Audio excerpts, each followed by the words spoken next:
Assalamualaikum warahmatullahi wabarakatuh. Selamat datang di Koki MP, Komunitas Kajian Ilmu Manajemen Pendidikan yang dibina oleh Bapak Amril Muhammad, selaku dosen Prodi Manajemen Pendidikan Universitas Negeri Jakarta.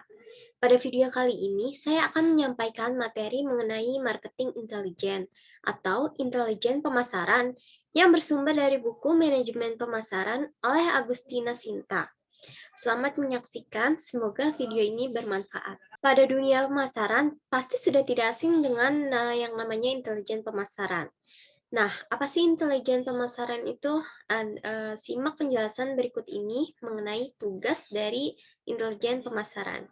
Jadi kita masuk ke intelijen pemasaran. Jadi, apa itu intelijen pemasaran? Nah, intelijen pemasaran yaitu kemampuan untuk mencari serta mengambil informasi yang jelas dan relevan dengan pasar perusahaan. Dikumpulkan dan dianalisis secara khusus untuk tujuan yang akurat untuk keberlangsungan perusahaan.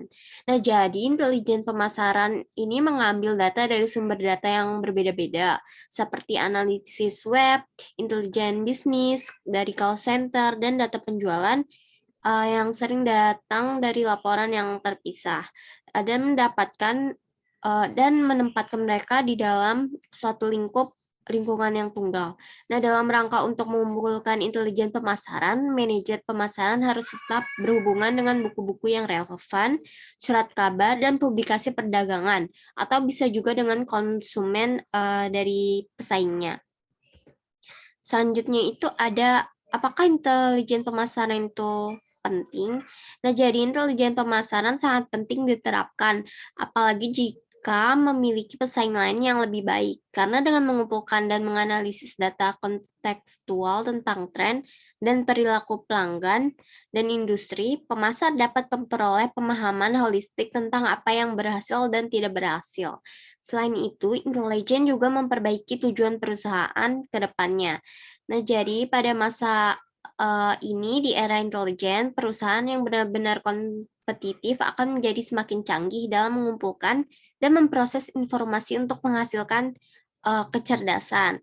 Nah, intelijen pemasaran berperan penting terutama dalam hal peningkatan layanan pelanggan, loyalitas pelanggan, dan sebagainya. Selanjutnya, poin utamanya nih yaitu tugas dari intelijen pemasaran sendiri. Yang pertama itu ada mengumpulkan data. Nah, jadi mengumpulkan data ini bisa berupa data primer dan sekunder. Sebagai contoh, menggali informasi langsung dari karyawan pesaing, bisa juga cari informasinya nih dari konsumen kompetitor, bisa mengumpulkan data bagaimana kepuasan dari pelanggannya itu sendiri terhadap pesaing kita dari berbagai aspek seperti apakah pelanggan tersebut puas dengan harga dan kualitas yang ditawarkan oleh pesaing kita dan produk itu worth it atau tidak. Nah, yang kedua itu mengevaluasi data.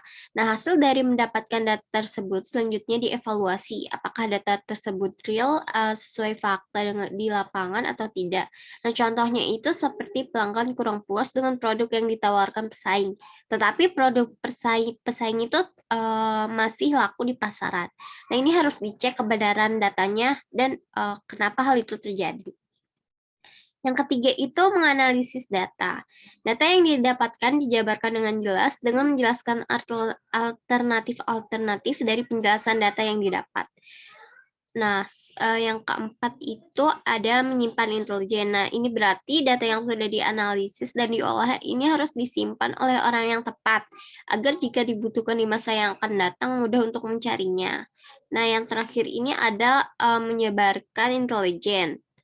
Nah, jadi data yang tadi sudah dianalisis dan sebagainya lalu diberikan kepada pihak yang membutuhkan data tersebut agar bisa mengatasi masalah perusahaan atau memperbaiki perusahaan di masa depan.